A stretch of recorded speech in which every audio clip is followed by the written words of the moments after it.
Right, Buchma, to the very large crowd audience.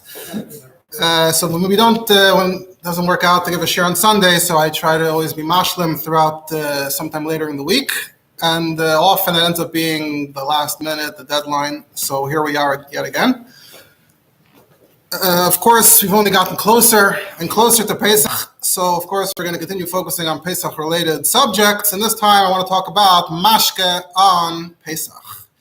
So, to pick up a little bit where the Shiur earlier left off, we're familiar with the concept of chumanis on Pesach until, to the extent that you could say that that's part of the chana, part of the preparation for Yom Tov is, number one, you have to clean and look for chametz.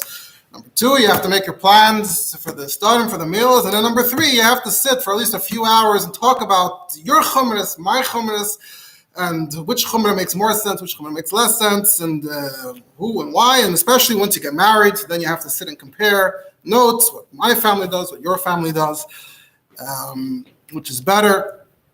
And, b'chalalos, you have a spectrum. On one end of the spectrum, you have people that buy any product that has a hechsher on it, and even if they think the thing doesn't need a hechsher.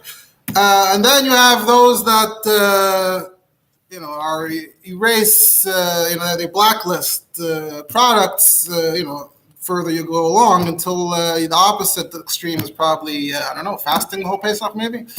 So we can't obviously get into the whole topic of all the chumanis and all the hidurim from all the Zaytin. So like I said, I chose the subject, the topic of Pesach Dik and Mashka, but I just want to point out, and this is not, I'm not going through all the chumanis and everything, but I think you can make an observation that you have earlier types of chumanis like kitnius, which at least the way the Alter Rebbe presents it in Shulchan Aruch, it's more of the idea that you will get confused in your house. You have things that are too similar.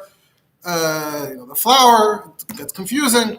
So that's one type of chumrah. And then you have chumras that I think we can tag as being later chumras generally as a type, which is connected to how items are produced, the manner of production. So, the further ahead you get in history, the closer you get to this time, and industries start developing, and factories and more complex products. Nowadays you have a concept, people that say they believe in farm to table, the idea that the farmer lives down the block, and then the food gets to your table. It's so simple, it's the old-fashioned way. But as time has moved on, generally the trend has been in the opposite direction, away from farm to table. So the more that's the case, so the more chances there are for things to go wrong, the more reason, the more basis there is to have concerns. So alongside the development of the modern hechsher, which is for the same reason as you have these factories and it's not homemade and it gets more complex, so that's all the more reason to have a hechsher. So at the same time, at least in terms of Pesach, you have more chashashas, more concerns, and that's where you end up with these chumras, in part because we're suspicious about this product, about that product. Now, it's not completely simple and straightforward to say that, the old chumras are like this, the new chumras are like that. We have old chumras, early chumras like of this type as well, but I still think it's fair to say that it really starts gaining momentum in around the 1800s, which is around when you start seeing factories on a large scale. So, for example, if you look at the Alter Rebbe Shulchan Aruch and Siman Tov Samach Zayin and Seif Chav Aleph and Seif Chav Beis, so the Alter Rebbe says in these medinas we have a minhag already that we don't have tzipayrim, neglach, cloves, and karkoim, saffron. This is already from the Ramah. And the reason is because the way it's prepared, the way it's produced, and everyone doesn't grow their own cloves. These are a little more exotic. And the way it's produced is they put flour with water and they splash it on the saffron when it's drying. And that's already b'shem the Rashba, the Magen Avram.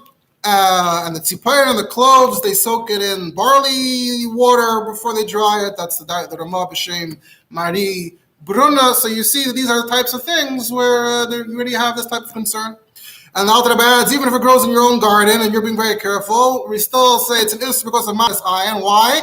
and this is already also from the Katmoinim, the Marash, the Maril, we say the karkoim is not common in these places. The yisbru shu karkoim habon imerchakim. Karkoim, by definition, was a foreign product, was foreign produced, that had a process that we were suspicious about. And that's why we banned, so you already seen the Alter Rebbe and from earlier Makaitis, the idea of banning a product because of where it comes from, how it's produced.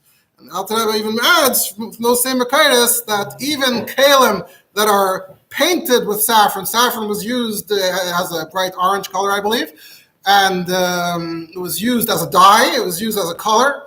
And you shouldn't even use the kalim that use that as a dye. That's how far the Chumrah went. So there you see this idea of products that got blacklisted. And so we go early enough. It's rare. You have 2, 3, 4 things, whatever it is. And then once you get to the 1800s, so again, that's when things start multiplying. Someone who's, if you're interested more on the subject, more dafka on the items that have halachic sources, as opposed to the ones that it's the babas and the zaydus. If you're interested in the ones that have halachic, the sources, for example, you look at Nitzig Gavriel, Hilchos Pesach, Chelik Beis, chapter 39, Macholim Shenoegin, Shaloi Lechel BePesach, and most of the things he cites there are either Shulchan Aruch Yishayim or later Chayodam, Prima Godim. So you'll see things like that. Most of the nearby prakim, the adjacent prakim there. Now, when it comes to alcohol, we also have something on alcohol in Alter Rebbe Shulchan Aruch. If you look in Siman Tov Samach Zayin, Sif Yadal Tezvav and Tezayin, the Alter Rebbe says the minig is another product not to have honey, not to consume honey on Pesach. This is from Goy Smak, Mordechai Marash, Maril, Ramah, because we're concerned maybe they mixed flour. That were flour from wheat, which was washed before being ground. So this flour is chametz flour, and it got mixed with the honey. And that's how the B'Sheisef and the Taz and the Magen Avraham explain it. And even if it's a Yiddish honey and you took it out of your hive and it's not mixed in, same concept as before, you still should not eat it or put it in a dish or make mashke, mead, dvash, mead. Pesach, because Amaris Ayin, weiter, stam honey of this kind was not homemade. But before Pesach, if you make the alcohol before Pesach with the honey, then it's fine. And even a lot of details Alter Rebbe says not so firmly entrenched. If it gets shipped in barrels, then the flour isn't mixed in. So you would be allowed to even use it on Pesach. The Bach says even that you shouldn't. Not to eat it straight, but to make mashka, he says we're not machmar like the Bach. If it comes in barrels, in these countries, you have nothing else to drink on Pesach. The Alter Rebbe says so. Loy hifsid u'shvach kovid yomtiv b'yodoi. This is b'shem the Taz. So on the one hand, you're seeing that honey is problematic. On the other hand, not 100%. And ultimately, they did want to end up having honey meads in some kosher way that worked out for Pesach. And that's anyway the stam kaimis. But if you know for sure there's no flour mixed in, yesh lahatir. So again, this is another product where you see this type of concern. And this is also relevant to the question of alcohol. And this is specifically focusing on honey.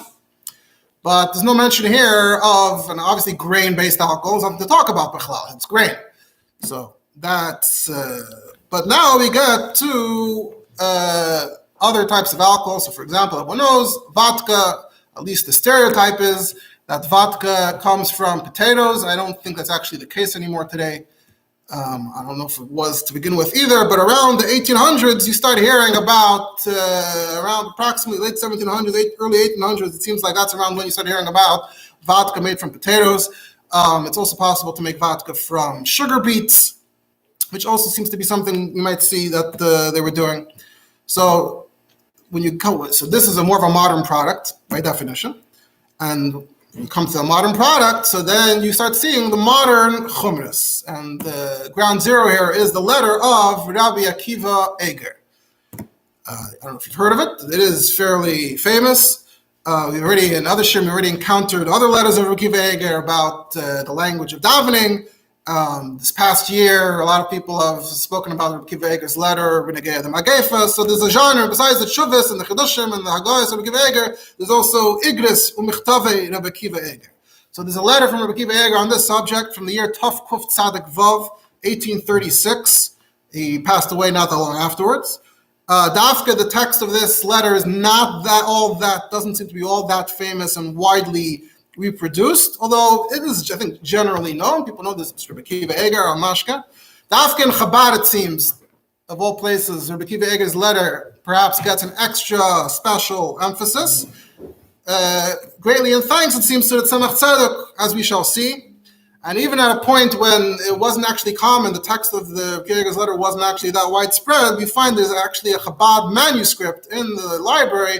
There's a manuscript because the Tzemach Tzedek, as we'll see, references it, so someone made a copy of it so you can have it for reference.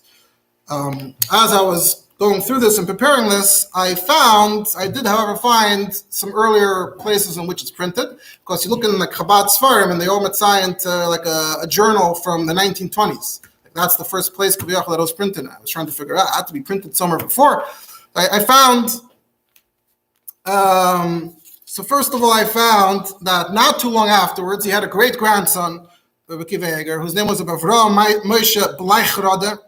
And he printed a guy said Rabbi Akiva Eiger near the day in Berlin, Tafresh Chav Beis. And at the beginning of the sefer, right at the beginning, before you get into any of the Hagayos and Chidushim, he writes that I would like to fulfill the request of my uncle. My uncle, his name was Rabbi Isaac Kara.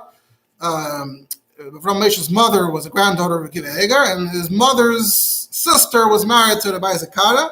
He asked that I reprint the kruz from the Goyen HaMachaber because of the big pirza by Bnei Seinu Arabim that they're producing and consuming Pesach Dik Mashka. And the worst thing is that people that are selling it are claiming they have a hechsher from Rabbi Akiva Eiger. So therefore, I figured I'm going to put it on the record over here to save everyone from this terrible thing. It's Einish Karas. They should ignore all the Rabbanim that are giving a hechsher. They don't understand that this is something that's absolutely not okay. I hope that when they get the kruz, they're going to drop it and they're going to, in fact, share the news, spread the news. And right in the beginning of the sefer, he's matik the kruz. And so it goes like this. Rabbi Akiva Eiger says, it's addressed to everyone, to the Sari Torah, the Turei Karta, the Rabbanim, the Chachamim, the leaders, everyone, everywhere, that he says, I am getting older, I am getting weaker. So I'm going to write in short. I'm going to keep it short, Rabbi Akiva Eiger says. But this is something that's been bothering me very much, and I can't contain it any longer. It's not that long. It's very recent. Again, this theme of new innovations, new products. So, Chadashas Nasa Ba'aretz Lo Yishirem Aveseinu. Says the Amonim, the experts, the Brandwein Brenner, the people who produce alcohol, they figured out how to produce spirits, alcohol, to make mashke for Pesach from potatoes. Tapuche adomo hanekroim erd apple. Okay, and back then they didn't call it a hechsher yet, so they call it edus. Hey delem. Also the hakdama of the great grandson, he calls it. He calls it hechsher, but he also calls the mead on it. Nice name. So v'hu aralei mibati dinim, that they did it right. They made the kosher potato mashke for Pesach. Some just believed what they were told. They trusted people that this is how it's produced. And some, because taka is chametz is taka very severe, very serious, they weren't 100% sure. They didn't want to rely on others, so they went and said, "Okay, we're gonna be there. We'll be mashkiach." They're going to watch the expert. Now, the expert is not the Yid. The expert is a goy, apparently. They're the alcohol experts in that part of Europe. So they're watching, they're following their father, whatever, they're being mashkiach on the Amon's work from the beginning till the end. However, so everything's good. No, after a year or two, turns out it was all a scam. It was all a lie. And these Amonim are lying to everyone about how they are producing this product. They themselves admitted that it was all a trick.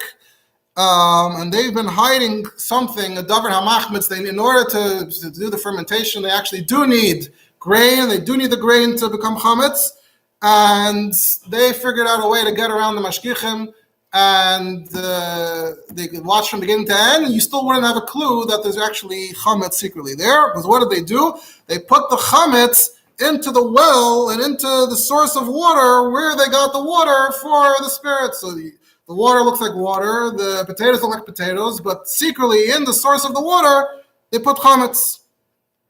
And after this was exposed, so it became apparent, everyone realized that it's basically difficult or almost impossible for even the greatest craftsmen to extract spirits straight from potatoes that would be a product that you could sell without chametz.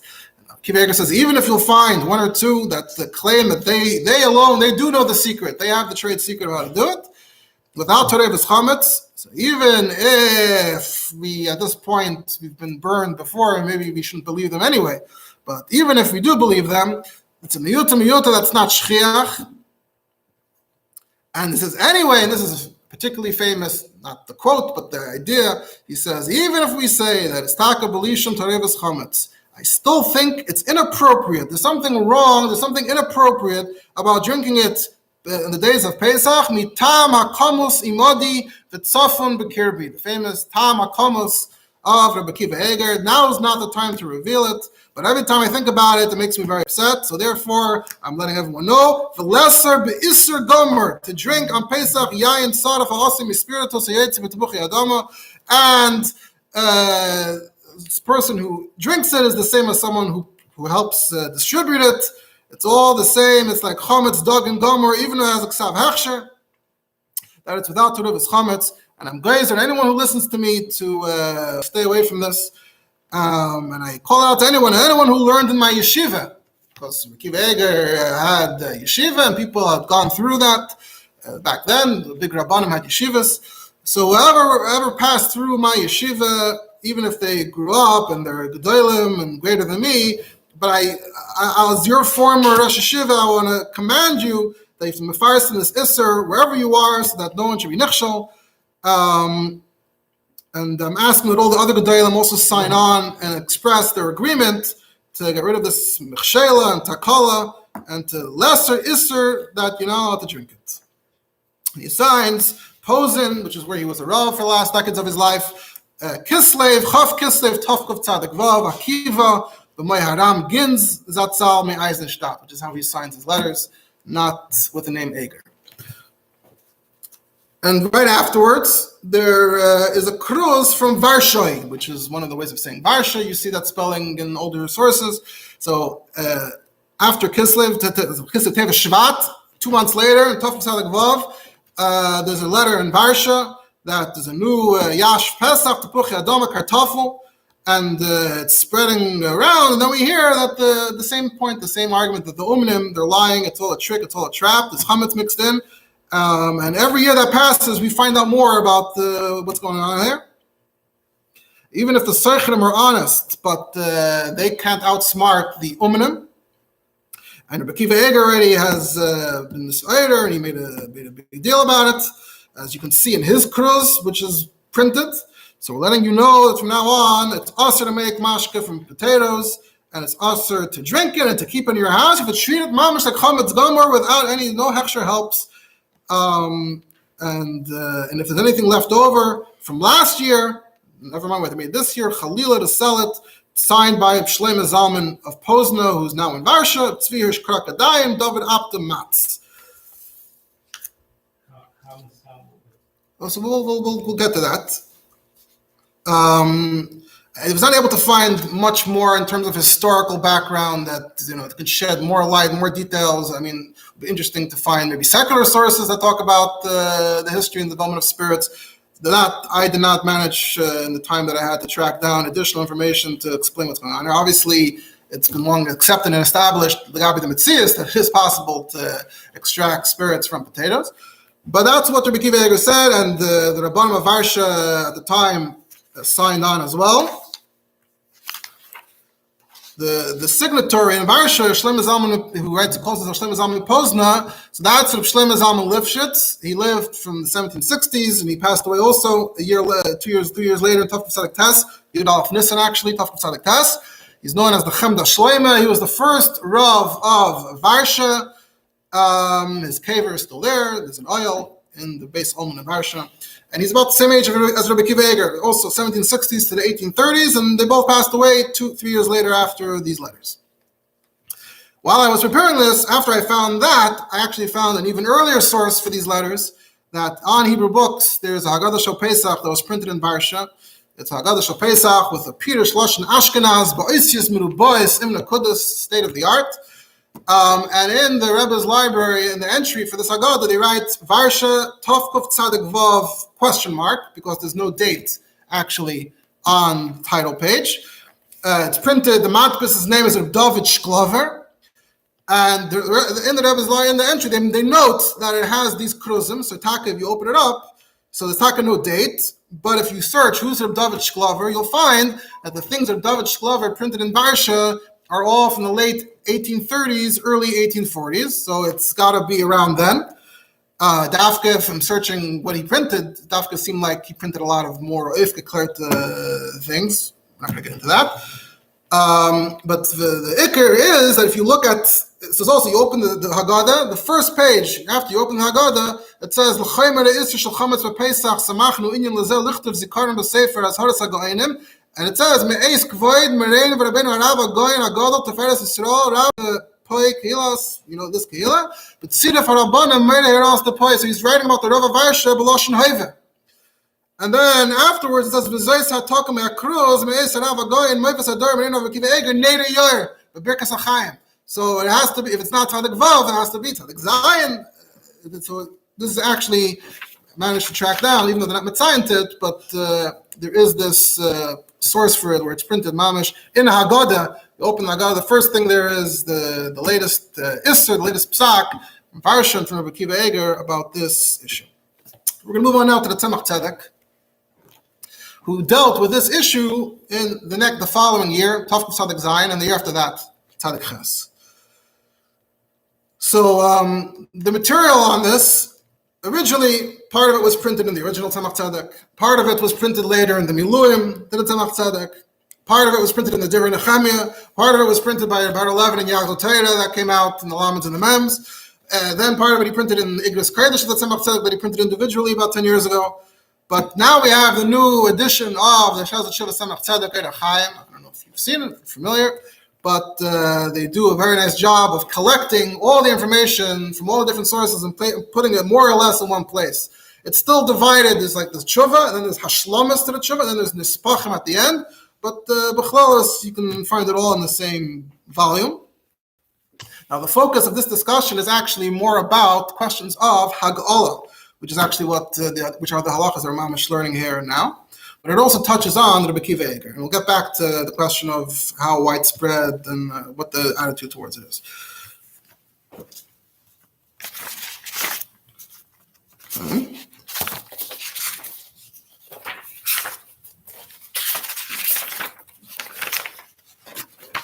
Strange. Okay. So they also include a bit of an introduction, a bit of background. So the story goes like this. It's based on just all the letters. You piece together all the information, you get this story. In the month of Iyar, Tovkuf Tzedek Zayin, so about a year, a little more after the Akiva Eiger wrote his letters. In Ukraine, there's a city called Lachovitz, and it should not be confused for those who have heard of Lechovitch, different place.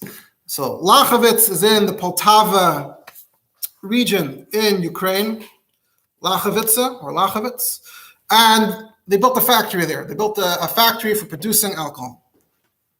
And not that I'm an expert on all the machinery, but the steam was the main factor of how this machine worked.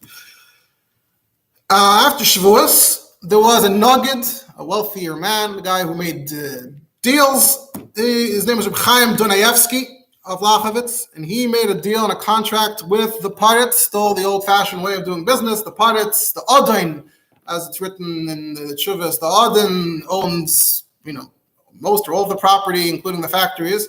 And if you're a Yid that plays on the that level, so you make the contract with the Paretz to lease his factory.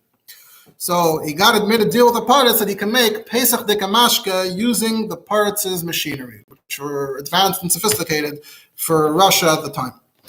And as we'll see, it comes from the letters that the Paretz, at least initially, said, I'm going to help you kasher it, we'll give you the wood you need, you will be able to kasher it. The Paretz understood that there was kashering involved. So the nugget, you need a hechsher though, this is already getting complex, it's not simple. So he asked the mutz of Lachavitz, his name was Rabbi Kasil Zusman Chayfetz, who is known mostly in these letters as Rabbi Zusman, that he should do the Haggalah.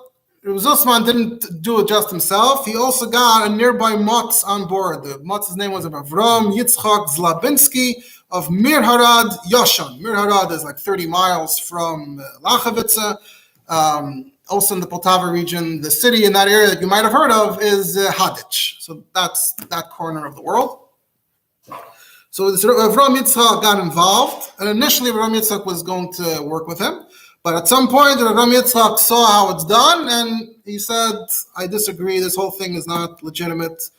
And that's when the problem started, because Avram Yitzchak made it his mission to tell everyone that it's no good. So we begin with the letters that the Avram Yitzchak wrote. Avram Yitzchak wrote 2 lengthy letters to the Tzemach Tzedek, in which he explained the whole situation. He first introduces simply the machinery. This is brand new machinery. Later we'll see the Tzemach Tzedek himself says, I'm not even sure I understand fully how these machines work. So he starts with a lengthy description. He says, so a factory in Russian is a zavod. So he says, the zavod, you have a big kettle, a big metal kettle that's sealed from all sides. It's called a paravik. And you boil the water inside, and there's a lot of steam. And from there, it goes through pipes, either metal pipes or wooden pipes, to other kalim. And that's this hot water is just traveling and cooking things. And then when it comes to actually making the chametz mashka, so the way this is originally a chametz mashka factory. So you have a big tub that in Russian he calls a zatierna bit, and you put the flour and the water there, and the dough is not too hard, not too soft. He talks about what the temperature is exactly. He was trying to figure out what the temperature was. And after it cooks in there, the dough cooks in there for like an hour or two, there's a drain, there's a hole in the bottom of the tub. You open the drain, so then it drains out through other pipes, and the pipes themselves are like, he says, 20 amma long. From there it drains into something called the chalodnik. The chalodnik is very huge space, very large. Approximately, he says, 20 amas long and 5 amas wide. Pretty big. And it's not tall. He says the whole concept of this chalodnik is that when the dough gets in, it cools off very fast because it's not bunched up together. It's very spread out apart. And under the chalodnik, he says there are 4 kalim that are called bit and kvasnikas. And there's 4 holes in the chalodnik across each bit, so that after it cools off in the chalodnik, then it goes down through the holes into each bit, into the kvasnik. And there it sits for 4 days, and that's where it starts fermenting, and charifos, and the chamitzos. And he says this is even more powerful than yeast, meaning the din of se'ar, this is even more powerful than se'ar. He goes on and describes even more, and we'll leave the description of the kalim at that. He says, everything here is made out of wood. All the big kalim are made out of wood. And the wood is boards. So how do you keep all the boards together? So he says, we use something called kanapatka. So this I looked up. What's kanapatka? So kanapatka in English is caulk. So they add some kind of caulking material. And they put the caulk in the spaces. And he says every day they're putting more caulk. It's not, I guess, the most powerful caulk in the world. So every day they keep on fixing it and adding it. Because it starts getting loose, they put more, and the chametz that's already there, we're talking about chametz dekalim, so the chametz there stays from day to day. Anyone who's involved knows this, that the chametz is accumulating and embedded in that kanapatka. He says there also are 4 kalim called drazankas, in which they make a kind of a yeast with which they are mechametz the main dough. And these kalim are rooted to the ground. You can't move them. And they're also very far from the kettle. so you wouldn't be able to kasher it with water directly from the kettle. It would have to be through a kli sheni, and you'd have to use an even melubin where they are. Because you can't, usually, even something like this, at least you want to be able to roll it. If you can pour that water in and roll it around, that would be helpful. However, because they're rooted to the ground, you can't roll them. Remember, this is not a Yiddish factory, this is the parts factory. So you're very limited with what leeway you have to do what you want. Also the stone, he says, the stone can't really go everywhere. You'd also really have to roll it in order to be confident the stone gets everywhere. And the chametz, as we described, is a davar charef. Because the way the factory was built was that they were rooted to the ground. They're kvuim. Because you had to roll the whole thing. Yeah, he's saying ideally if you could roll the keli with the hot water inside, that would be good. But you can't. It's hard to know exactly what from these descriptions, but that's what he's saying. That's what he says. And the stone also wouldn't be able to get around. So that's his description in short of these kelim. So he says, so now he's getting into the halachas. So he says, the Magen Avraham holds that there's a chumrah. He learned Siman Tafran Aleph. So there's a concept of kleilisha, meducha, beis charesas, these types of kelim. So there's a minig. The minig is remachmer that we don't use these kelim even with hagala. So Rabbi Avraham Yitzchak wants to compare this to those and say it's the same thing. And the Magen Avraham holds that we're in chayshish to the shita of Rashi, that if a keli absorbs a davar charef, that's even worse than regular isser, and hagala doesn't help. Another point he makes, halachically, is because you have all these boards and you can't really clean out the chametz that's be'en. Even if it wasn't a davar charef, you can't do hagala if the chametz is be'en.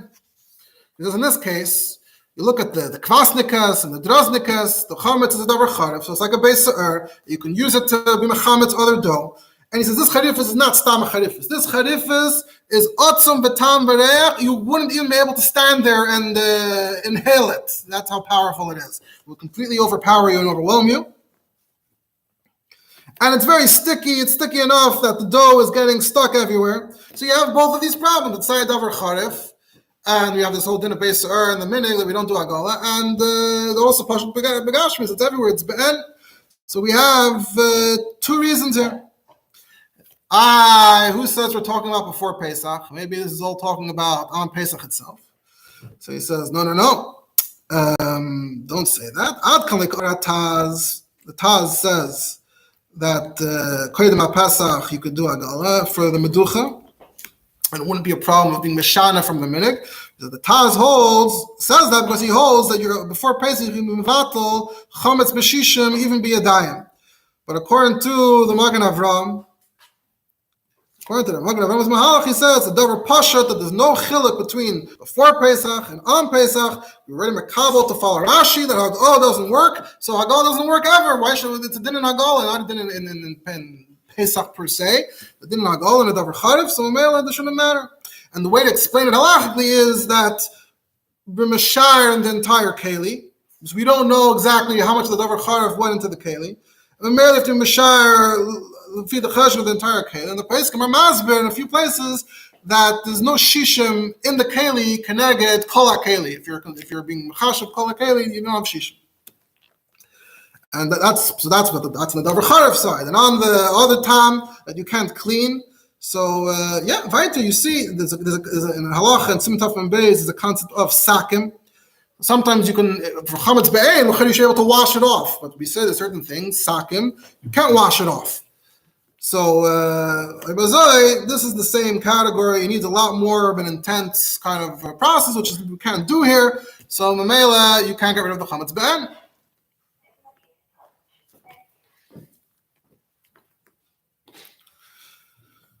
And makarios that indicate that you can wash. So that could be maybe when there's space. At least there's space there, so you can actually wash it off well and nicely. But here it's dachuk, and they keep on adding more cork on top of the old cork, so the original cork with the chametz is deep, deep, deep inside. So it's clear the chush shows you that the water is not going to get rid of it. I spoke to experts, and they said, we see b'chush, there's no tachbula, there's no trick that we know, because you speak to an engineer, an expert, they have tricks. But no, I spoke to them, there's no trick to get the chametz out where it's embedded in the kanapatka. It says, even in the chaladnik, which is where the dough only passes through for a very short amount of time in order to cool off, and they dafka need to clean the chaladnik. It ruins the product, the mashka, if the chaladnik is not clean from the previous day. So still, when you put the new dough in, when the dough touches the part where the cork is, where the kanapatka is, you see a white. So something white ends up on the dough. He says that's from the chamitzos in the kanapatka. Obviously, there's a lot more to it. We're doing highlights here. Another thing he says is that even the Taz. So we said the Taz holds you're not to be mevatel chametz b'yadayim before Pesach, and then you can actually eat it on Pesach when it's aser. We don't hold like the Taz, like the Alter Rebbe says in Siman Tov Mem Beis. So that's not an option here. And the Nei Rabbi Yehuda, and this gets discussed more later on. The Nei Rabbi Yehuda says that when we say that it's aser levatel. Also, levatel is talking about the food itself. Now to mevatel food in order to then eat the food right afterwards. You can't. That's not a trick you can do.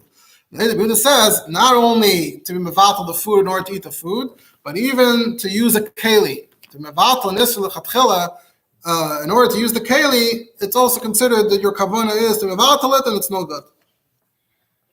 Another point he raises later on, Rabbi Yitzchak, is that. There are parts, the pipes, the metal pipes where the steam goes through to heat up the bit. He says you can't clean it at all. He describes it's like this messy, complex maze of pipes, and there's no way to stop. The dough doesn't really belong there, but there's no way to stop the dough from going there, and you can't stop it, and then you can't get to it. There's no way to reach all the way inside. Not only that, but there's also the middle pipe, the main pipe, the middle pipe is on a base, and that base is loose, and dough can accumulate under the base. And I saw myself, after they cleaned it, I searched more, and they were able to pull out 5 kvarts of dough from under that base. And who knows how much more there is over there. But you can't really reach it, huh? Who is relying on the workers there. He says, perhaps, he says anyway, the hands can't reach fully, and the eyes certainly can't see what you're doing. So Mamela, and already established that if Hagala doesn't work on Pesach, then it doesn't work before Pesach either, according to him. Back to the Kud of the Dover Charef, and back to the idea of how the hot water even spreads around over here. He says that the Kvasnikas have a Dover Charef, and they absorbed it, so the Hagala has to be a Klidish and Nafka. And it says, Lamaisa, I was there, and I saw how that matz, Zusma wants to do the Hagala. And so they heat up the Zatierna bits from the kettle. And then they open the holes, and from there the water starts coursing down from the pipes, and from there it ends up in the chaladnik, and in the chaladnik it spreads across the huge chaladnik. There, at least the hole is big, so it spreads fast. The chaladnik itself, the holes that it has to the kvasnikas under it, the holes are small, so the next step, it has to go through small holes, so it's actually slower. And you know why those holes are slow, by the way? Why are the holes from the big chaladnik to the kvasnikas, why are those holes slow? Because when you have dough, you want the dough to cool off. The whole purpose is to prevent heat from spreading. You want the heat to dissipate. And now you're trying to do al pi halacha, you're trying to get the hot water everywhere, and you're counting on it to be hot water, klidishin, after it goes through this whole process. Between the space it travels and the time that it takes, it's impossible that it's still the right warmth. It's the parts' thing. Can I be envisioning like a distillery that I'm envisioning nowadays? Like a modern I'm not sure. I mean, I haven't studied distilleries, so I can't tell you. I'm sure it was more primitive than whatever we have now, in a sense, but there could have been parts that were more complicated. Mm-hmm. Like even nowadays, Mm-hmm. I'm trying to compare it to India. So it says, and anyway, it's Mikeli al Keli. And true, you could put the hot stones, that helps even Mikeli al Keli. But how many stones do you need for such a situation? He says, if you measure how much this Keli can contain, he says, 1,000 hin, 1,000, whatever measurement that corresponds to. He says, you have to kind of figure out how many stones you would actually need in order to bring the heat back up to the heat of a Kli Rishni. So I actually asked experts. I keep on consulting with experts. And they proved that different proofs that the number of rocks, hot rocks you would need in order to bring the heat, the temperature back up to Kli Rishon, which means that it's actually bubbling, is so many rocks that it's almost impossible. And the Davar Pasha that if you need Hagala b'Kli Rishon and it's not boiling, it's not bubbling, even b'diavad it's Aser. So Bazoi, even before Pesach, this whole Hagala is not Hagala at all. So even before Pesach, it should be Aser even b'diavad. Because you haven't gotten rid of, the Hagala hasn't really done anything. And you right, we said that over Charef, it's been Mashar and the whole Keli. And he adds another point. He says that it makes sense to say that this Charifus that's absorbed is actually Neis and Tam L'Shvach. The Charifus from the Chametz, when you're not going to do your Pesach Dikaran, the Pesach Dikamashke is going to benefit from the Charifus of the previous Chametz Dikamashke. So it's l'chol hapachas kapagum b'seifel hashbiach. So Mamela, he's finding that this is really, really, really problematic. Even b'diavad. He ends off. He says, "I had dashed this letter off. It was out of Shabbos. I really wanted to go through it in Magia, but I didn't have time. And the post office schedule over there, you couldn't just send a letter every day. The post left at certain intervals, and he wanted it to make it in this delivery. So I sent it as is. And then he followed up with another letter. He says, I got into the whole question of the Eimevatla Nisr Lechatchila and the Neid Yehuda, and it's not so pashut. It gets into that at great length. We're not going to get into that in great length. One thing he brings is that there's a din Shulchan Aruch about a gas. You have a thing for producing wine. It's the issue of yain nesach, and you machshir it, but there still are chartzan and there still are pieces from before. And the din is you don't have to actually go and pick out every single piece, even though technically if you find it, it's ba'an. I mean, if you look, you don't see it now, we say it's fine. So this seems to suggest that maybe in a case like this as well, where there's something somewhere ba'an, but maybe, so it might not be a problem. So he wants to taina that over there, it's because it's not chashuv. You mamish don't care whether there's chatzanim there or not. Yeah, no, you don't care about it at all. You're not even being mechavan to be mevatel it. Because when you're mechavan to mevatel it, the second you have that kavana, you're actually being machshav it. So that's a problem. So Shenkin over here, he says, whatever is left, be'en, you are machshav. Why? Because I already told you that anything that's left is going to help your next batch. It's going to help your next batch along. It's not, the chametz is important. Like Rabbi Akiva Eiger said, here I claim you can't do it without chametz. So certainly the chametz is going to be helpful, even when you're doing the mead, even if it's honey or whatever it is, it's going to be helpful. So so either it's there or you're being meskav and levatler, which is also not good. So he says, based on all of this, and he's part of what he's wrestling with is that it's hard. He needs to make the case, but it's usher even b'diavad. So he says, after we explained that all the Paiskim said that lechatchila it's usher to use these kelim to make Pesach Dikamashke even with Hagala, and this matz is overruling to be matur. It's usher min adin, and he was paid. It's gather of the Rishonim. What's the gather of the Rishonim? He says, look around. Glilei Seinu, where we live, which is Ukraine, and Poland, Litva, Rysen, Poland, Lithuania, Belarus, all of these regions, we never heard of kashering a factory from Chametz Dikamashke to Pesach Dikamashke. So that was part of what was going on in the story, is that this was a first. Whenever there's a first, it's always more problematic and controversial. He says, for Karet, the fact that we never did it, that's a geder. We don't do this. And he attributes this also to Harav the Homel, Rabbi Isaac of Homel. We know Rabbi Isaac from other sources here was involved, although we don't have any text from him on the subject. He says, a lot of people scream that this much before, that he shouldn't do it until the Gedolim at least weigh in and say if they agree. And he didn't do that, so we can tie that this is Mevatel Isser B'Mezid. So then it's for sure no good. And weiter, we said that the whole idea that you can't do davar charif in these kalim, it's a minig. We said the Magen Avraham said it's a minig. So he says if it's a minig, there's a Rashba and a tshuva that says kol ma shenog lahachmer yesh by iser kishal taira. So weiter, you're taking something which is a minig and you're being mevatlet b'mezid. So mela, it should be absolutely no good even b'diavad. Anyway, chutz mikol anal. There's another reason to ask even b'diavad. The ikar adin. Is a new argument, interesting original argument. Is I spoke to experts. He keeps on talking to the experts, and they were big experts on this factory, and they say that it's actually their personal opinion is right. Hagal, what's Hagal supposed to? Hagal is supposed to remove whatever is absorbed. He says they don't believe there's anything in the world that can actually remove the mashka, the alcohol that's absorbed in this kalim, which got absorbed through the boiling, the heat, and the steam. The steam is so powerful, especially when it's sealed on all sides. And he says, we see that it absorbs to such an extent that, obviously when something has water inside, there might be condensation on the outside.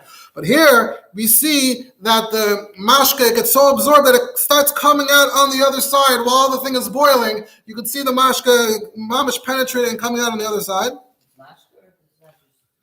He's claiming it's mashka, and even though it's as thick as a tefach, it's going through, and it's not just dripping off. He says it's spritzing off. You stand there, you get spritzed from the mashka. It's shooting out of this keli.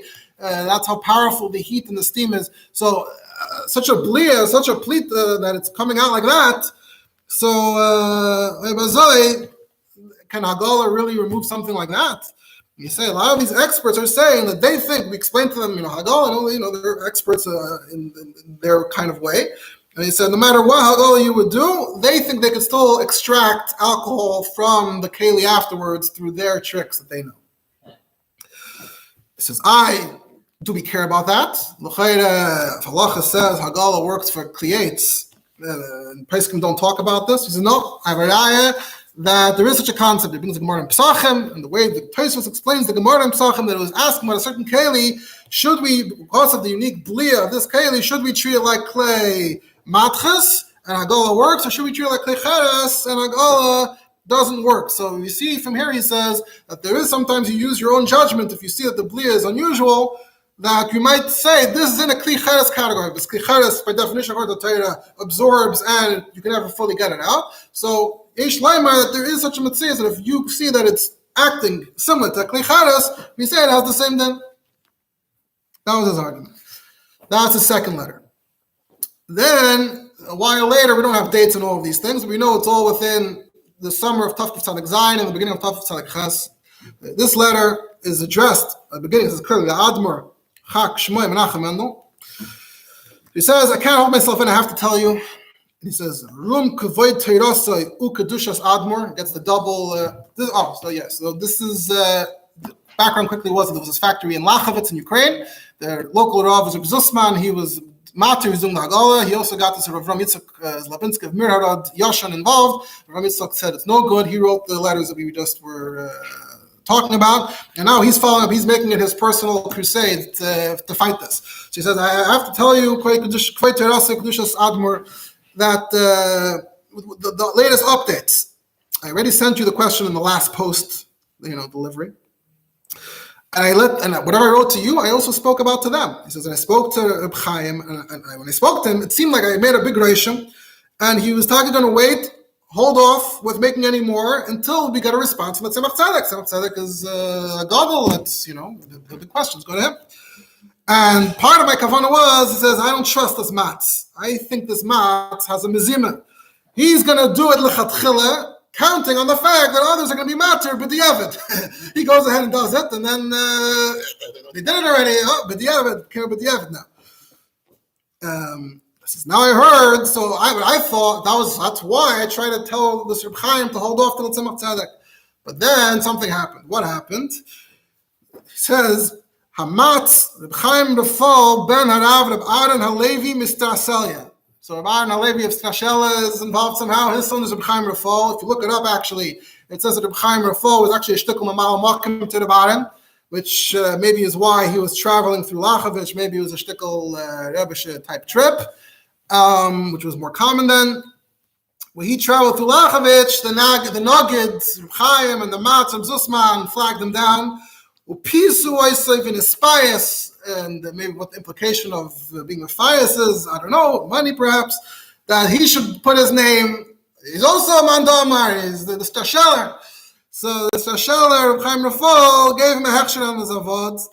And he says it's Kinyan Ha'omer Umaklo Yagidloi. There's a Gemara that's called Hamekuloi Magidloi. If someone gives a kula when you really enjoy and appreciate it, so you tell, oh, you're so great, it's such a great kula. So he's implying, I guess, that felt good for Reb Chaim Rafal to have the decisive psak, and then everyone is very happy. So now they're back at it. And he tells Tzemach Tzedek, this is not just me. All the Yidden in the whole surroundings are storming about this. They're shocked because no one ever heard of such a thing, to be machsher chametz kelim of chametz be'en. And then I was thinking to myself that Achra Ma'aseh is going to say bittul b'shishim. But I'm going to repeat what I said last time, that the Hagala is b'chlal, not Hagala, due to the whole situation, the way the water it can't be direct and the water spreads. You cannot consider it as just mayim reischin, boiling water for kedushin. It's going through a 20-foot, whatever an amma is, a 20-foot pipe, and it's not even in one shot. And from there it goes into the chalodnik, and the chalodnik is big, so it has to spread out across the whole chalodnik. The chalodnik itself, we said earlier, was 20 amas by 5 amas, so it's a very big keli. It takes time to spread. And the whole keli was designed for things to cool off in it because it's so spread out. That was the whole point of it.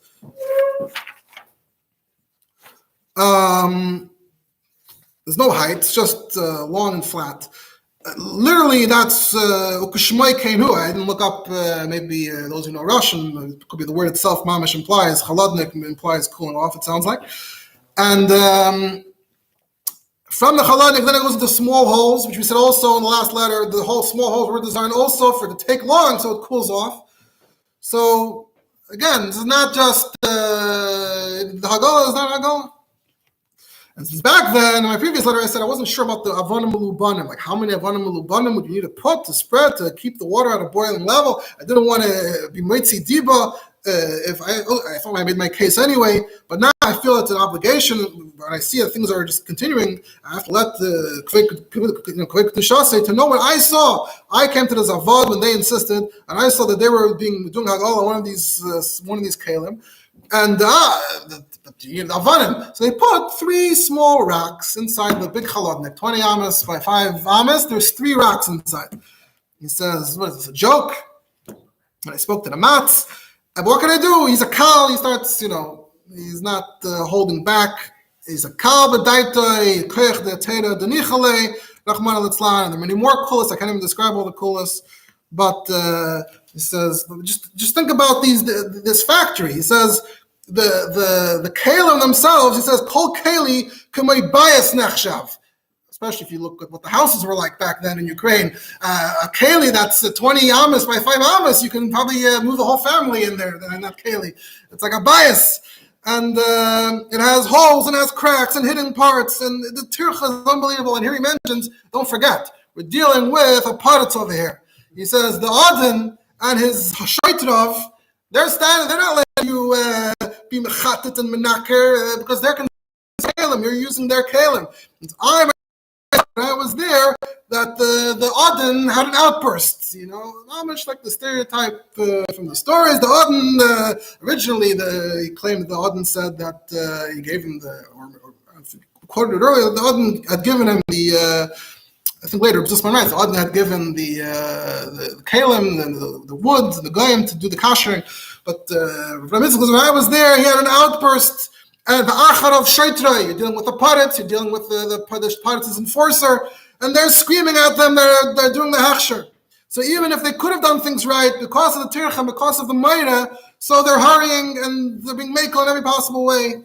And like I said in my last letter, I found under a pipe, under a base, I found under a board, I found 5 kvart of dough.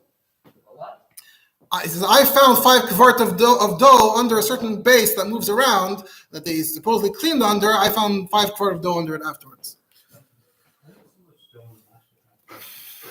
Well, I mean, they're filling up something that's 20 ounces. They also speak about the quantities of the actual, I'm not familiar with it seems like too much dough for fermentation. Yeah. So now we move on. So that's Rav Yitzchak's side version of things. Now we move on to Rabbi Zussman. So we have 2 letters from him. One is like a general tshuva, and one is addressed to the Tzemach Tzedek, asking the Tzemach Tzedek to take his side. And the first tshuva, so the way he explains it is, he says, right off the bat, he says, okay, yeah, we have the certain kelim, the minig is not to use Hagolah, not to use them on Pesach, that minig. It's very nice. That's on Pesach. Right away he says, but before Pesach, it doesn't say any safer that you can't use it before Pesach. So that's fine. And then there's a vart about not using the kli lisha of the kol hashana, even with Hagolah. He says, but even over there, the problem is that if you're baking matzah on those kelim. You shouldn't make matzah on those kelim because maybe that matzah will be machmitz faster. But we're not making matzah over here. It's for something else. It says even on Pesach would be fine if you filled it up with water before Pesach. You fill it up with water, it takes it down from the level of a beis sa'ar. Beis sa'ar, we know there's the minig and all that, but if you fill it up with water, then it goes back down to a normal keli, and then you do Hagolah.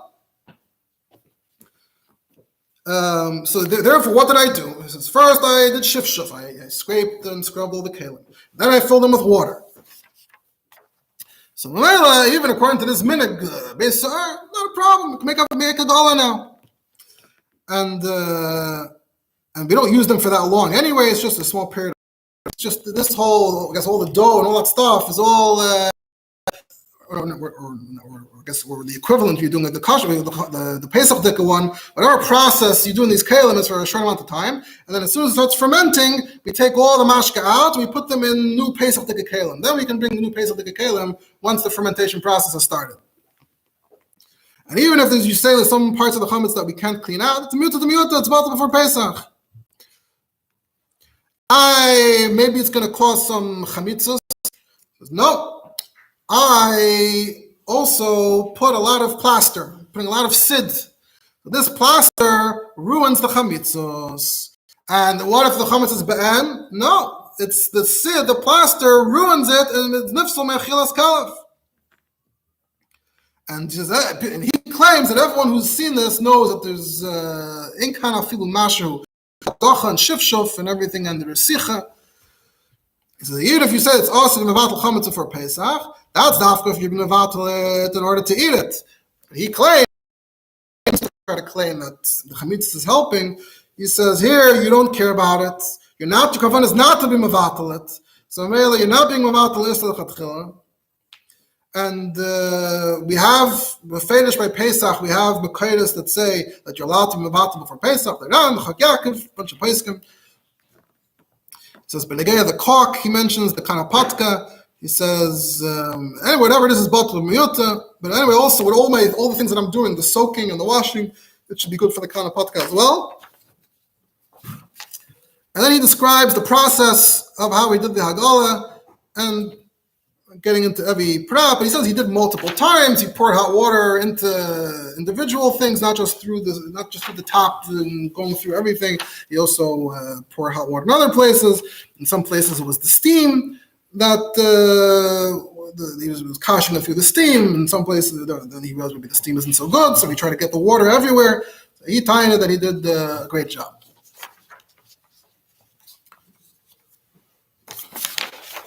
Then we have the actual.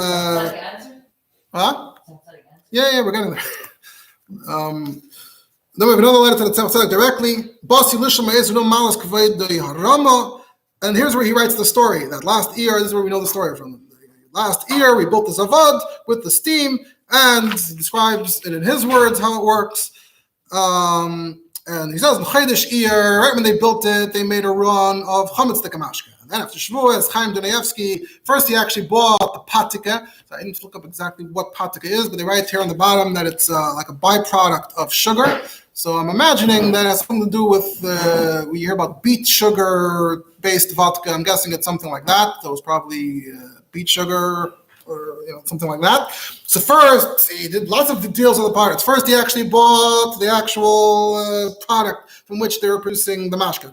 Doesn't mention, like I said, doesn't mention potatoes here. I guess it was it was this. And then he made a contract that he could use the factory, and the Odin gave it shos and goyim and wood to be machsher. So emphasizing different things. It emphasizes how the Odin was having was throwing a tantrum, and Zusman describes, the Odin, he gave us the things we need to be machsher. And again, he describes exactly how he did it. And he writes, but Rabbi Yitzchak of Mirharad was actually there when I was machsher it. Which, technically, it's a tiny that he was there and he didn't like it, and that's ever since then he's opposed to it. He throws in also that it's nice and tam of gam, which is the opposite of what the Rav Yitzchak tiny, that it's the shvach. So, Amela, can you please, can we do the chatchila? And also, ones we made already, which Rav Yitzchak said is really part of his plan, but what we made already, it says, besides the hefsed merubah, had a dover zeh negeil and a fashas. He's implying maybe that the part that's after all is maybe someone you don't want to start up with. Maybe that's what he's implying. So, please help. So, the Tzemach Tzedek responds. He says, this is Simon on Aleph and Tzemach Tzedek. So it says, Lahuvi amuflag Reb Zusman. I got your letter. I already got this question from your Bapukta of Rabbi Yitzchak, and I got it actually when I was in Dubrovna. And we know from other sources that in Tammuz, Tafkuf Tzaddik Zayin, the Tzemach Tzedek was in Dubrovna. We have a more from there. So I showed it to the Rav over there that the Tzemach Tzedek respected. The Shleima was the Matz and the Rav in Dubrovna, and we looked into it. Shleima ben Rabbi Yosef. I asked him to look into it, and we agreed that she'ein lahakol b'zeh b'shum oifen b'olam. And I wrote that in short to Rav Yitzchak, which we don't have. And now you're reaching out to me, so I'm going to answer you clearly. Well, even forget about what Negeil Adin. He says, Mene kol Yisrael b'chol hamedinas, is that they make the mashka for Pesach dafka with new pipes, or with libun, which makes them like new. We're not talking about that here. And we do not rely on Hagala, even on straight pipes. So he also, just like Rabbi Yitzchak says, this already is like a minig of our region. We know we don't do this. So who could be bakel against that? And then here's the connection to Rabbi Akiva Eiger. He says, just last year, so he's still alive. This is the end of Tzaddik Zayin, right?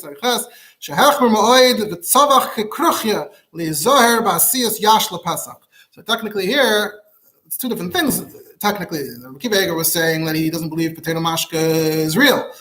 Tzemach Tzedek is talking about Hagala, but he's invoking Rabbi Akiva Eiger to say that this is a serious subject. This is not simple. That's without the din. And then to get into the din, so it's not the lengthiest shuvah, and we'll just touch on it. He says there's a lot of chashashas. I'll mention some. How can we make if the kelim are taken clean properly? How can you rely on the fact that it doesn't have kedei sinas tam? When it comes to Hagala, we say that there has to be nothing, has to be absolutely clean and thoroughly, and it seems to be what we seem to be told here, that it's not fully cleaned. So it was and that's any or kol shekain chametz be'ein.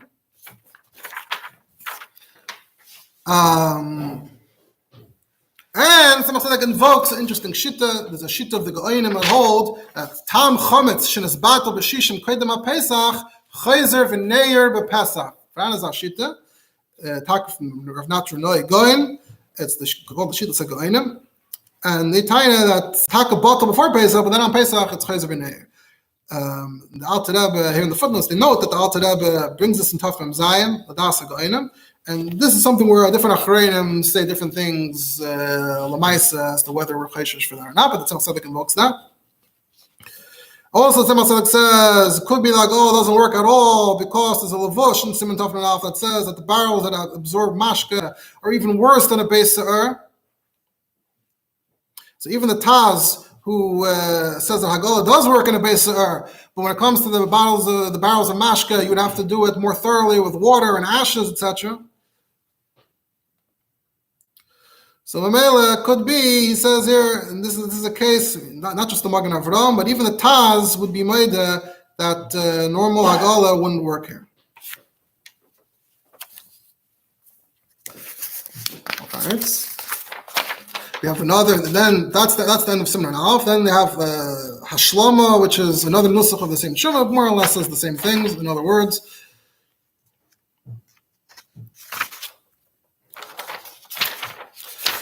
But Zusman didn't back down so easily. Zusman then traveled to Rabbi Isaac of Vitebsk in El. So that letter of Tzemach Tzedek is from somewhere between Tammuz and El. And in El, he went to Rabbi Isaac of Vitebsk and he got a heter from Rabbi Isaac of Vitebsk. He was, not going to back down so easily. There was his hechsher, the Chaim's business, the parts, there was stuff at stake here. So we have the letter of Isaac. And Isaac says, very respectful towards Zusman, says, Taka, Shailas Chacham, with the tshuva, you also should ask tshuva, to say that it's fine. Now he says that he also concedes the davar chadash lahachshir klei azavad shem pesach. That's why people are reacting the way they are. But you're asking me to say my opinion. I can't say no to someone as great as you. So besides what you already were but you said the way you described it is that you covered everything in plaster for a few days, and then you boiled it with boiling water that had bubbles, and you put plaster into the water as well. So Isaac really buys into the whole nifsal me'achilas kalev idea. That if nifsal me'achilas kalev, then it's mamish ois chametz. It's not a chafetz of chametz anymore. It's afra. So Hagala is about taking something that's there and taking it out. Here, with nifsal me'achilas kalev, you don't have to take it out. It could be right there, and what's there was chametz a minute ago, and now it's afra ba'alma. And he says this, with this boiling water, with this plaster is going into all the cracks. So Mela, even if the chametz is be'en, it's be'en, but it's not chametz anymore. It's after that's be'en. And it's all done before the zman isser, so it's not a problem. He says, in fact, when it comes to nifsal me'achilas kalev, even if you put it in your mouth afterwards and you eat it, it's only aser midrabanan.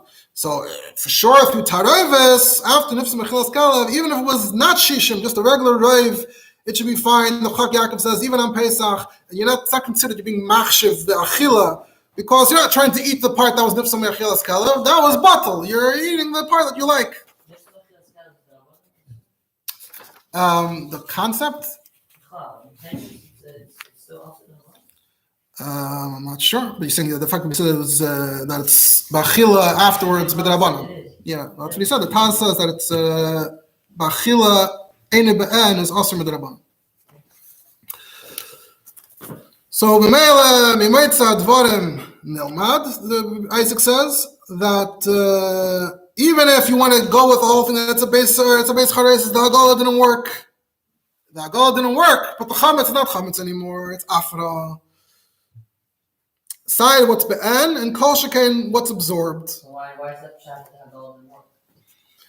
The whole process works. Well, we have a minute. We said there's a minute. We started off with there's a minute. But beis se'er, because it's a davar charef, where minute is not to use Hagala for Pesach. Yeah, that's what Isaac is latching onto and saying. Well, the hot water is what also was how the nifsal me'achilas kalev happened. He said he put hot water with plaster, the sid, and that he says is ruining it. Before Pesach, to passel things me'achilas kalev before Pesach, why not? You do. You're supposed to pour bleach on everything in your house, no?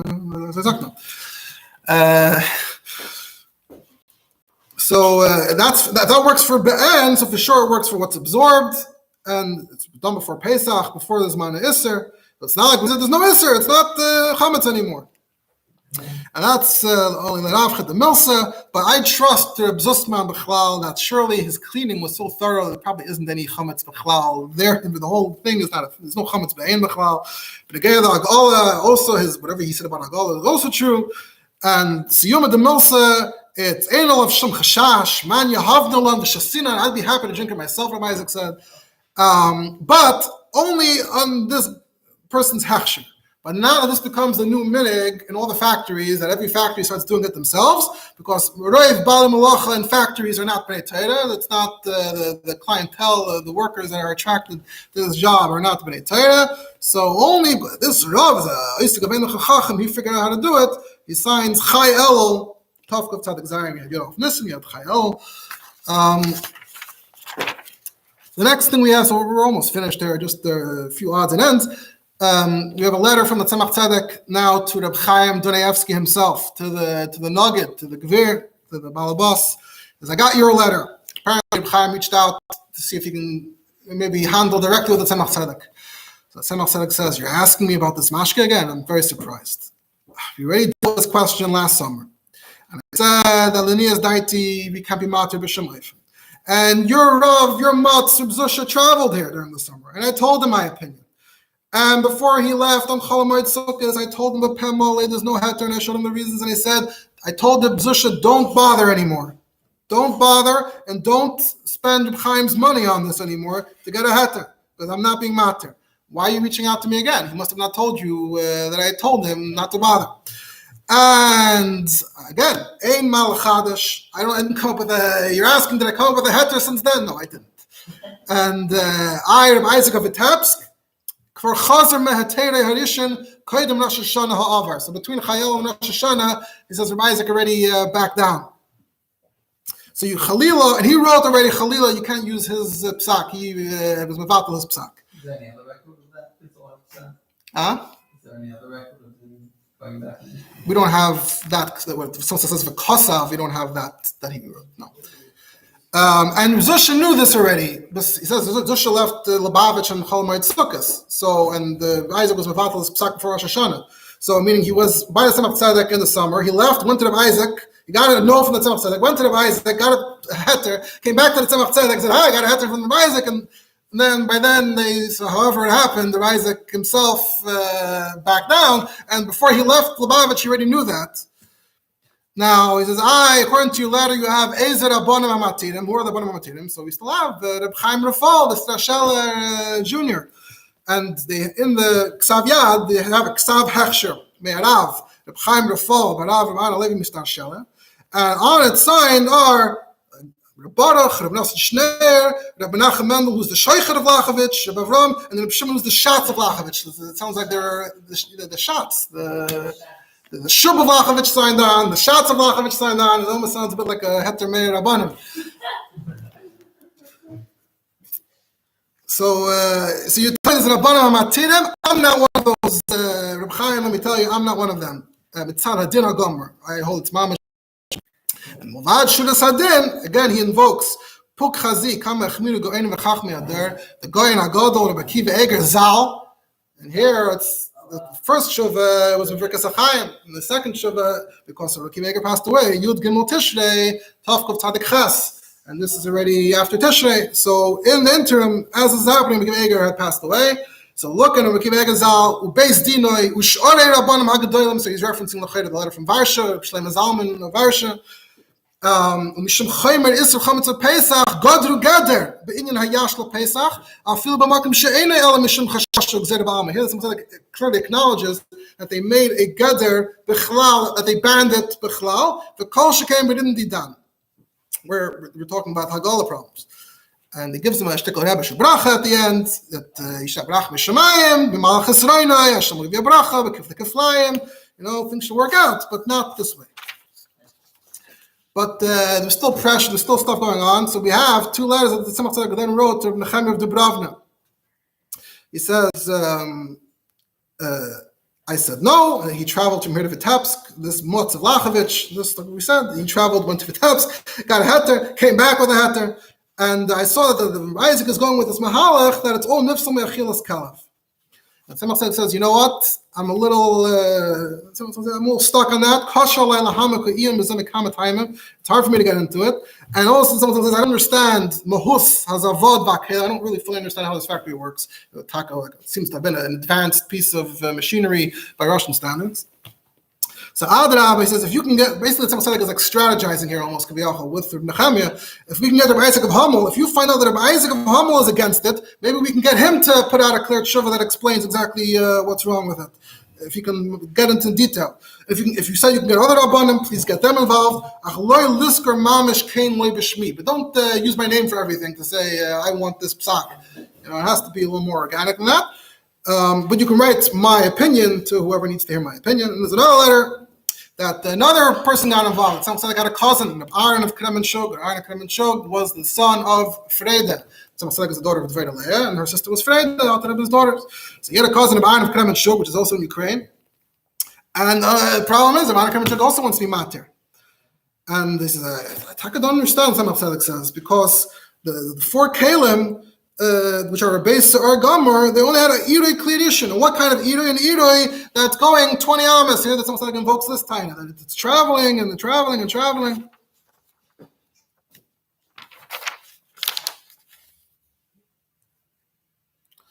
So someone says, I already said I wasn't ayin enough. So Mamela, please let me know your opinion. Should I respond to my cousin and tell him that it's usher, or should I shav al taisa? But then Reb Zusha, meanwhile, could be saying lies in my name. Here he's saying what he thinks of him. He could be saying shkonim b'shmi, and he ties that the mutz of Shklov, Reb Gershon of Shklov is matir, and I don't believe him. I think it's a sheker, and I don't think he showed him all the tinus of the iser. So mainly you can't trust what he's doing. Let me know. So we have a Shabbatak and different Nechami, which they also include here as Hashlama, where the David Nechami says the svara about the 20 amas is a great svara. That if it's nimshach kama parsois, it's still an iroi. The water is traveling and traveling and traveling. That's still an iroi. It can't be. It hasn't been discussed before. And it's like a novel point. He says, but tzarech iyon mehagvul. We'd have to actually work out like how far does an iroi last before you say obviously it's not an iroi. Earlier, I think Rabbi Mitzvah said wherever there has to be avabois, wherever it's bubbling. So I guess you could probably watch Benitzias maybe.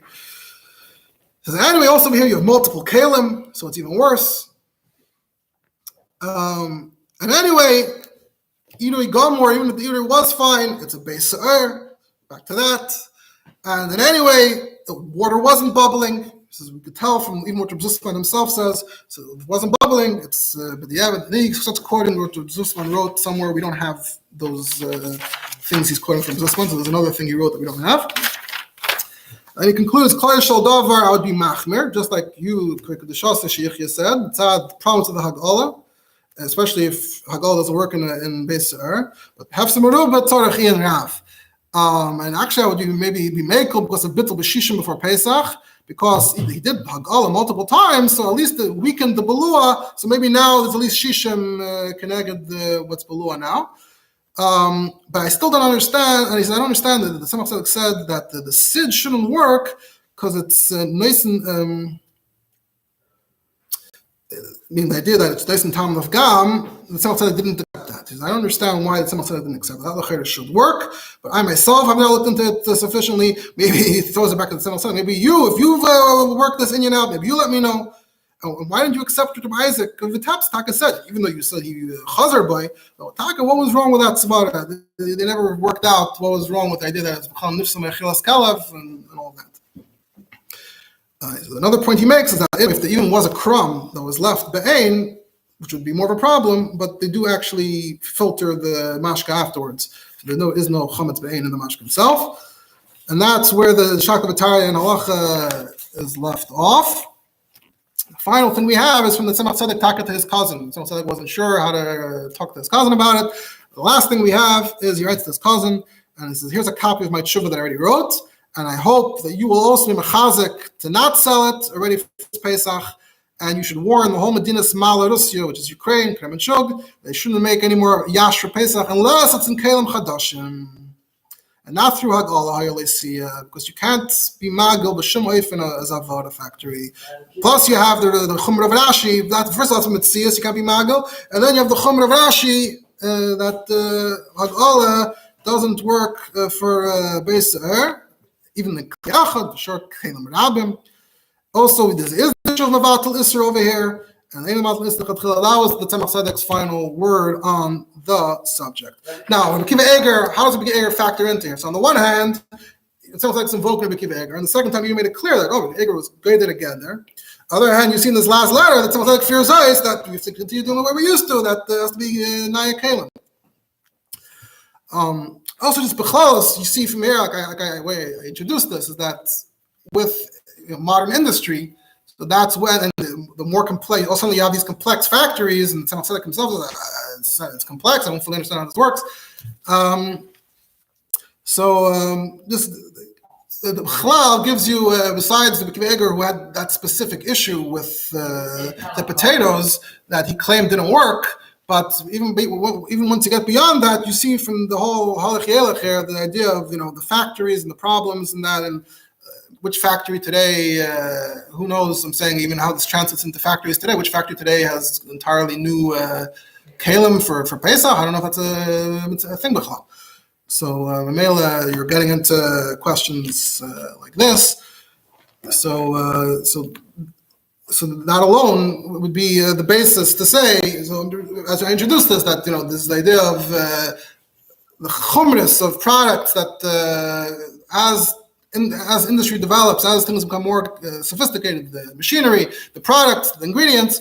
So Amela, these chumras come almost automatically in many ways, and it is legitimate to raise concerns about how you kosher in the kelim, how you doing this, how you doing that. Or Akiva Eiger was concerned about the ingredients themselves. Now, b'negei lemaisa, in Lubavitch, it's bavust that we don't drink mashka, not from potatoes, not from beets. So I'm going to refer now to Tzemach Tzedek from Bishul Munshine, who has an erech on this. So he quotes the different Makairas. So in Kutis Sipurim, for love, he quotes from Grainim, that in Tafresh Samach Vav, that is Suda, Pesach, and they were talking about this topic came up, and they said we have a Kabbalah that Tzemach Tzedek to be machmer, not to use it at all, and Taka didn't use it at all. Rabbi Rashab said that the Rebbe Marash used it once Achron Shel Pesach, Nach Halben Tag. We also have the famous Rishimis of the Rebbe, which maybe was censored in some places, that they take a misnagel and ein viklin and a machine vitalis and ungis and a pesach dika brandfen. So that's in that verse, it's almost like mamash a misnagel shazach to have pesach dika brandfen. The Kudas Purim, he also writes, I heard in Lubavitch that the Tzemach Tzedek said that Rabbi Akiva Eiger, because Rabbi Akiva Eiger said it's a Tama Kamos, if you would say an actual reason, maybe I could disagree. Because he said the Tama Kamos, Ken Nita Ribergame. Now, for love, as we said in the beginning, this letter of Akiva Eiger wasn't that common. So for love, look at the Tzemach Tzedek. The Tzemach Tzedek doesn't even mention the Tama Kamos in these tshuvas. So he didn't even know what the story was talking about. But actually, now that I read the tshuva before we started, and it says clearly, after he says the problem, he says, and anyway, when I imagine people drinking mashka and Pesach, it's very salt, and it's because of a Tama Kamos. So it is actually mefurish there in the letter. And then one should actually, this is before it was all put together nicely. He says, we have this whole Shakta V'Tarya and Yagul Torah, and he points out that this is really only about Hag'ala, and that, so it looks like that the Israel, it's an Isser. You could say maybe it wasn't dispashed yet. It was mamash within a year or two. So maybe the Isser wasn't dispashed. It took time. But he says there are other tshuvas as well. In another Kaivet of Yagul Torah, there's a tshuva from the Matzi Lubavitch, B'Sacha Ber Horowitz from Tafresh Beis, a few years later, where there was a shaila of Pesach Dekamashka, where there was a problem with the seal. And he says he spoke to the Tzemach Tzedek, and the Tzemach Tzedek said, in this case, the Chumra is a Chumra Yeseda. So the psak and Tafresh Beis still was lahapir l'shteis of Pesach b'lishum gimgun klal. So it's actually not so pashut historically to figure out if all these stories of Shem and Tzemach Tzedek, what year, at what point, because Akiva Eiger is Tzaddik Vav, this parsha is Sgan Rosh Kolel, that parsha is Tafresh Beis, and they're still not saying that it's a problem if you do it right. Another story he brings some Perlov is that a chassid from Karab once brought mashka to the Tzemach Tzedek for Pesach, and the Tzemach Tzedek said, we don't use it. And the chassid said, Rebbe, I did it myself on potatoes. And the Tzemach Tzedek didn't accept it. Another ma'aseh he brings from Rebbe Yafa, B'Shem Rebbe Chol Beliner, Chol the Alter, that someone told the Tzemach Tzedek, he'll make mashka for Pesach. The Tzemach Tzedek said no. So he said, I'll do it in my house, potatoes. He said no. Why? Because Rabbi Akiva Eiger says, Tama Kamos, if it was Lamdus, I could disagree.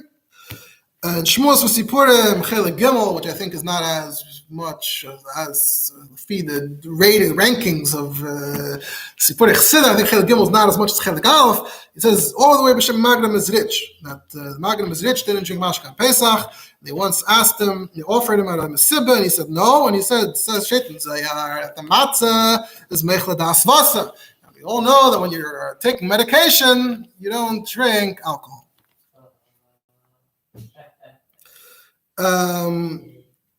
Also, he says Perlov himself points out that in Lubavitch, even though they didn't drink it, they did not treat it like chametz gomer. They used to keep it. They would use it. They would use alcohol to light things. They use Pesach Dekamashka for the alcohol needs on Pesach, which is not what Rabbi Akiva Eiger says, because Rabbi Akiva Eiger says it's mamshach chametz gomer. Another thing he points out is in the Stei Chamed interacted a lot with Chabad Rabbanim of his door, which is a bit later, talking about the Rebbe Rashab. And he quotes Rabbi Lazarov of Ramen about Pesach Dika potato mashka, and we now have, Munshan says, we have, Stei Chamed just references it, but we do have the full tshuva. And Rabbi Lazar writes clearly there that Rabbi Akiva Eiger's Gzera was not Nespashet in our Medina. And he says even Milchatchil, he wants to tie in, it wasn't even Nigzar outside. Anyway, a Rav can't be Geyser outside of his jurisdiction. We've been drinking mashka made from burikes, so beets, like we've understood. And now with the potatoes, so the potatoes apparently spread earlier to Rabbi Akiva Eiger than it did in Russia. In Russia, when the potatoes spread, it should also be fine. And there were other Rabbanim at this period in the Tafresh Mems, this is the time of that Marash. Other Rabbanim got involved and said it was fine, and other Chabad Rabbanim as well. Becheskel Serkin of Kapos, the Lazar Bar Kahan of Polotsk, Chaim Yankel Vidiravich of Moscow, Eilib Haft of Kanatop. And so actually, historically, it's a little more complex to say who, when, where in Lubavitch, but by the time of the Rebbe Rashab, we see all the Mekaydas are from the Rebbe Rashab and those who were in Lubavitch, Bagreinim, and all of that. So even though the Meyachas did Tzemach Tzedek, historically, it's a little hard to understand how that all works and fits, but at least the Sparsim, Minig Chabad by the time of the Rebbe Rashab.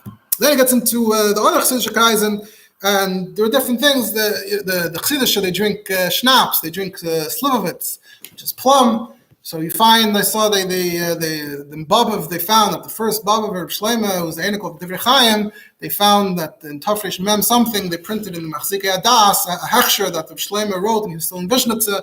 He wrote a hechsher on Slivovitz was being produced there. So you see that the Gzeira wasn't fully inescalable by the Chassidish either. So I don't even know if we can point at a specific place and group and say that, this place was Taka Anganumen, Leo Meyad.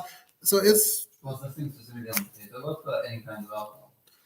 Akiva Eiger wrote potatoes. He didn't say technically plum or beets or whatever.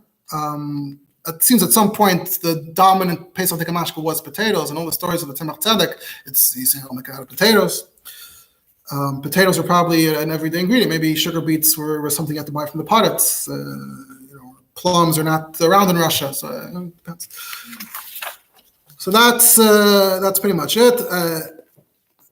If I wanted to go a little longer, which I won't, we're finishing, but there's interesting hamshech that the Talmud, the Talmud, the Adaras Eliyahu, Eliyahu Gutmacher, I believe his name was. So he has a tshuva in the Adaras Eliyahu Yededes in Tzemach, where he actually tries to tie that the Isser is not an Isser. The son of Rabbi Akiva Eiger wrote Isser Gomer. He still has a diuk to explain how an Isser Gomer is not an Isser.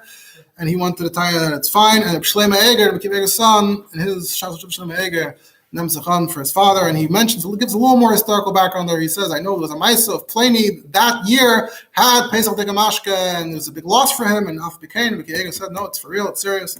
And one more thing to be mitzayin to when we're on this topic, there is in Chabad, another Chabad source, I didn't mention, in Yalkut Torah, they printed a shaila from one of the Chabad Rabbanim, Benegeya, Pesach Dekamashka, where kitnius is mixed in, and there's a tshuva about how to look at that. Also, the assumption being that Pesach Dekamashka itself is fine. Question is about the kitnius in Zecher Yehuda from Leib Batlan Simen Hey. All right.